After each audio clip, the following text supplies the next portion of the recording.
1/4 kilometres is equal to how many metres? Solution చూద్దాం. క్వశ్చన్లో ఏమడిగారు, 1/4 కిలోమీటర్స్కి ఎన్ని మీటర్స్ అని అడుగుతున్నాడు. ఇక్కడ కిలోమీటర్స్ ఉంది, మనల్ని మీటర్స్లోకి అడిగాడు. అంటే కిలోమీటర్స్ని మీటర్స్లోకి కన్వర్ట్ చేయాలి.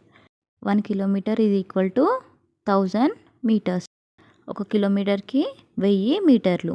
ఇక్కడ కిలోమీటర్స్ తీసివేసి మనము మీటర్లోకి రాయాలి. 1/4 ఇంటూ కిలోమీటర్ ఉంది, అంటే మనం మీటర్లోకి కన్వర్ట్ చేస్తున్నాం కాబట్టి కిలోమీటర్ అంటే 1000 మీటర్స్. 1 కిలోమీటర్కి 1000 మీటర్స్. కిలోమీటర్ ప్లేస్లో 1000 మీటర్స్ మల్టిప్లై చేయాలి. 1/4 ఇంటూ 1000. 4 × 4, 4 × 8, 2 మిగులుతుంది. 4 × 5 20, 4 0 0. 1 ఇంటూ 250 మీటర్లు. 1 ఇంటూ 250, 250 మీటర్లు. ఆన్సర్ వచ్చేసి 250 మీటర్లు. Thank you for watching. Subscribe my channel.